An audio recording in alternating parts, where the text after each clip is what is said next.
Hello everyone, welcome to Study 7.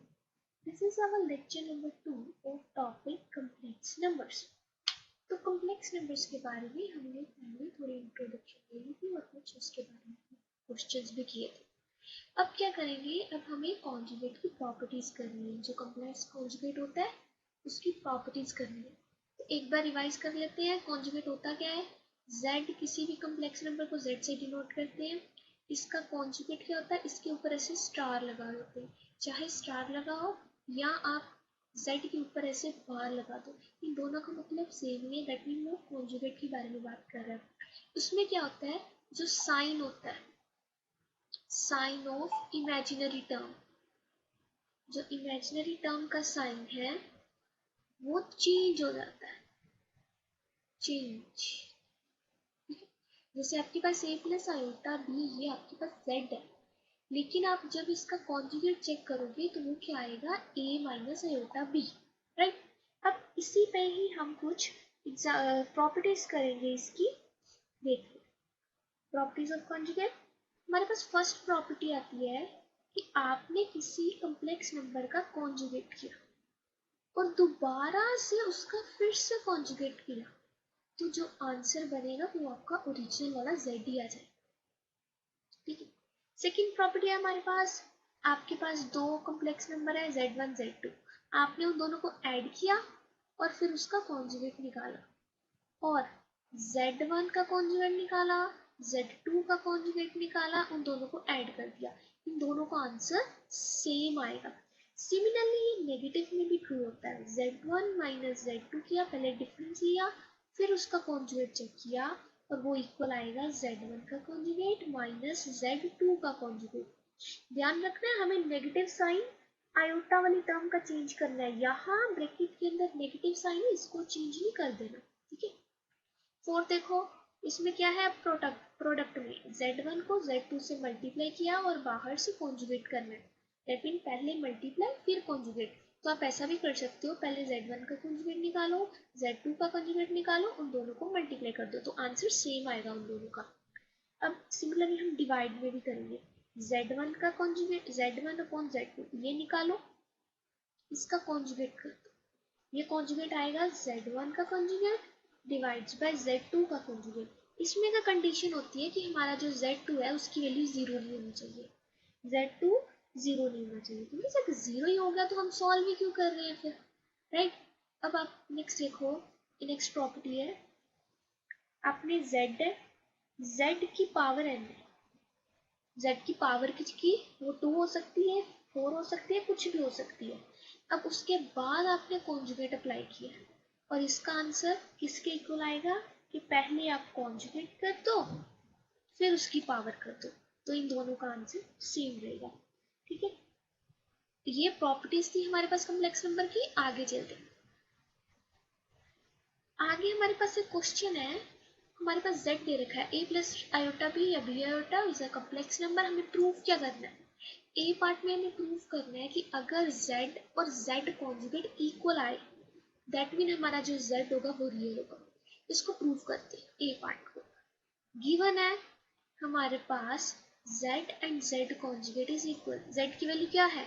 a plus iota b. z conjugate की value क्या होगी? Iota वाली term का साइन चेंज कर देना। अब इनसे क्या करो, आप इस सारी टर्म को एक साइड पे ले आओ। a plus iota b minus a plus iota b which is equal to 0। इसमें से a और a कैंसिल हो रहे हैं, बाकी क्या बचा? Iota b plus iota b, तो 2 time iota b, 2 time iota b 0। 2 0 हो नहीं सकता, आयोटा 0 हो नहीं सकता, तो क्या 0 हो गया? तो b 0 हो गया। हमारे पास जो z है, z की वैल्यू है a प्लस आयोटा b, उसमें b 0 आ रहा है। अगर b ही 0 हो गया, now z is equals to a, क्योंकि b तो 0 हो गया, तो आयोटा 0 लिखने का कोई मतलब ही नहीं बना, सिर्फ a रह गया। तो हमारे कम्प्लेक्स नंबर में सिर्फ रियल पार्ट आ रहा है, इमेजिनरी पार्ट आया ही नहीं। दैट मीन अगर किसी कम्प्लेक्स नंबर की वैल्यू उसके कॉन्जुगेट के इक्वल हो जाए, इसका मतलब है वो कम्प्लेक्स नंबर प्योरली रियल होगा। सिमिलरली बी पार्ट को भी करेंगे। बी पार्ट में कह दिया है कि अगर z का कॉन्जुगेट इक्वल आ जाए नेगेटिव टाइम z, तो ये प्योरली इमेजिनरी होगा या जीरो होगा। देखते हैं, वैल्यू रखेंगे कंजुगेट की, z कंजुगेट की, z की वैल्यू हमारे पास ये रही a प्लस आयोटा बी, तो इसका कंजुगेट करोगे तो a minus iota b is equal to negative times z, z की value a plus iota b, negative इसको ब्रैकेट्स को ओपन करोगे तो ये आ जाएगा, इधर आप सॉल्व करो, एक साइड पे ले आओ सारी टर्म्स को, तो हमारे पास ये बचेगा। ठीक है, अब इसमें कौन सा टर्म कैंसिल हो रही है, आयोटा बी वाली टर्म, ये 2 टाइम्स ए दैट्स 0, तो 2 टाइम ए 0, 2 तो 0 हो नहीं सकता, दैट मीन 2 को किसी नंबर से मल्टीप्लाई किया और 0 आ रहा है, दैट मीन ए क्या होगा 0, तो ए 0 आ गया। z की टर्म है a प्लस आयोटा बी, उसमें a ही 0 हो गया, तो दैट मीन z की वैल्यू आयोटा बी हो गया। इसमें रियल पार्ट नहीं है, सिर्फ इमेजिनरी पार्ट है, तो दैट मीन ये क्या होगा, ये प्योरली इमेजिनरी होगा, तो इसीलिए हमने लिखा प्योरली इमेजिनरी। बस, अगर b की वैल्यू 0 भी हो जाए तो दैट मीन z इज 0 हो गया। इफ b इज 0 तो यहां से हम कह सकते हैं z इज 0 हो गया। ठीक है, आगे चलते, आगे हमने पढ़ना है आर्गन प्लेन। आर्गन प्लेन क्या होता है, जैसे एक्स वाई एक्सिस होती है, एक एक्स एक्सिस और एक वाई एक्सिस, सिमिलरली वैसे ही आर्गन प्लेन होता है। आर्गन प्लेन में हम कम्प्लेक्स नंबर को प्लेस करवाते हैं कि उसकी वैल्यू कहाँ कहाँ पे लाई कर रही है। देखो ये 0 रहेगा, ये 1 2 3 ऐसे करके नंबर्स है। ये इस साइड को जो हमारी एक्स होती थी उसको हम अज्यूम करेंगे रियल लाइन, और जो वाई एक्सिस होती थी उसको अज्यूम करेंगे इमेजिनरी लाइन, आयोटा वाली टर्म्स वाली लाइन, राइट। तो इसमें ये टर्म्स है 1 2 3 4। हमारे पास क्वेश्चन में है कि z की वैल्यू 1 प्लस आयोटा है, हमें इसे आर्गन प्लेन में शो करवाना है कि ये कहाँ पे है। तो आप यहाँ पे देखो, रियल पार्ट की वैल्यू 1 है, इमेजिनरी पार्ट की वैल्यू कितनी है, इमेजिनरी वैल्यू पार्ट की कितनी है, इसकी वैल्यू 1, रियल भी 1 इमेजिनरी भी 1, रियल की वैल्यू यहाँ है 1, इमेजिनरी की वैल्यू यहाँ है 1, तो जब दोनों को मिलाएंगे तो ये पॉइंट बनेगा। ये पॉइंट जो होगा ये 1,1 है, अगर इसे कम्प्लेक्स नंबर में लिखना चाहें तो ये एग्जैक्टली नंबर क्या है 1 प्लस आयोटा, राइट। सिमिलरली ये नेगेटिव में भी काम करेगा, आप नेगेटिव में भी चेक कर सकते हो, जैसे आपके पास z की वैल्यू आ जाए -2 प्लस 3 आयोटा, तो आपने रियल लाइन पे -2 को चेक करना है और इमेजिनरी लाइन पे 3 पे चेक करना है। तो इन दोनों को कहाँ पे ये मिल रहे हैं, ये पॉइंट यहाँ दोनों को इंटरसेक्ट करें, ये दोनों पॉइंट यहाँ पे आ रहे हैं, तो क्या हो गया, यहाँ पे वैल्यू लिखेंगे तो क्या है इसकी वैल्यू -2 एंड 3, इसको कॉम्प्लेक्स नंबर में क्या लिख सकते हैं, इसको लिख सकते हैं -2 प्लस 3 टाइम्स आयोटा। क्लियर है। तो आर्गन प्लेन का कंसेप्ट यही था कि हम क्या करेंगे, कॉम्प्लेक्स नंबर को एक प्लेन में प्लेस करवा के देखेंगे कि वो वैल्यूज कहाँ कहाँ है। ऑलराइट, अब हम पढ़ेंगे मॉडुलस। मॉडुलस क्या होता है, मॉडुलस जो होता है वो कॉम्प्लेक्स नंबर में जो टर्म्स गिवन है, या अगर इसे आप वेक्टर कंसीडर कर रहे हो तो ये क्या होगी मॉडुलस, मॉडुलस क्या होगा, लेंथ होगा वेक्टर का। z की value a plus iota b, इसको मैं ऐसे लिख लूं तो ये वेक्टर की फॉर्म में है। अगर आपको वेक्टर अभी नहीं पता चल रहा तो आप ऐसे ही रहने दो, हमें क्या करना है, मॉडुलस क्या होता है, मॉडुलस हमें लेंथ के बारे में बताता है कि जो हमारे पास नंबर है, कॉम्प्लेक्स नंबर है, उसकी लेंथ कितनी है। It's tell about length of vector और कॉम्प्लेक्स नंबर, आप कुछ भी कह सकते हो।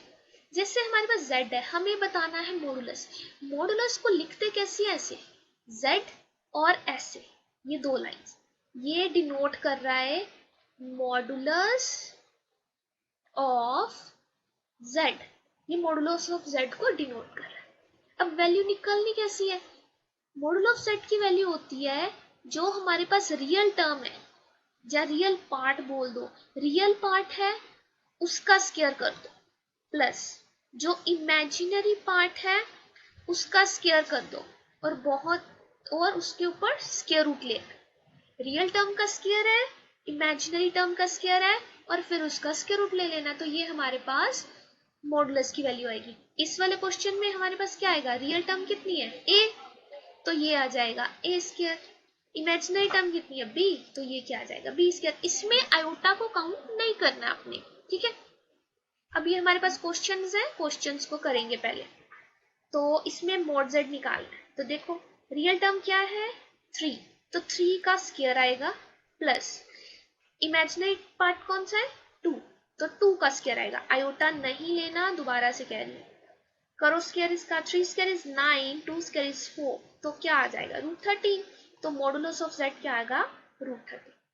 इसमें आप देखो मॉड जेड 3 स्क्वायर प्लस -2 का स्क्वायर और ऊपर स्क्वायर रूट है, तो मॉड जेड आ गया 9 प्लस 4 दैट इज √13, ठीक है।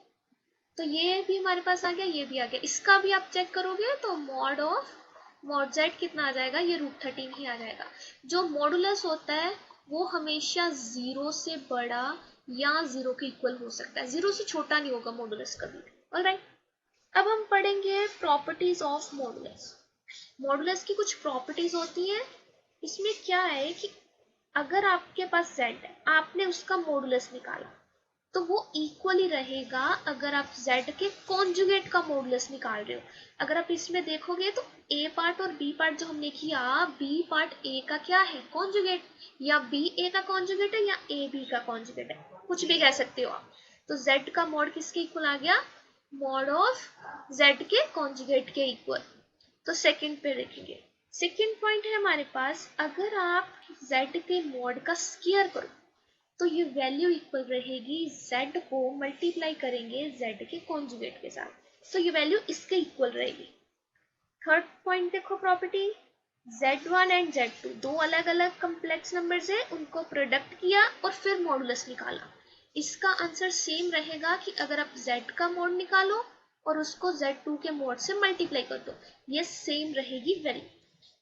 नेक्स्ट प्रॉपर्टी है z1 ओवर z2, ये डिवाइड किया और इसका मॉडुलस निकाला, ये इक्वल आएगा z1 का मॉडुलस ओवर z2 का मॉडुलस, ठीक है। और नेक्स्ट ऐसा है कि आपने थर्ड पॉइंट में क्या किया कि दो ही टर्म्स ली है z1 z2, आप इसको इनफाइनाइट टर्म या फाइनाइट टर्म्स तक भी कर सकते हो।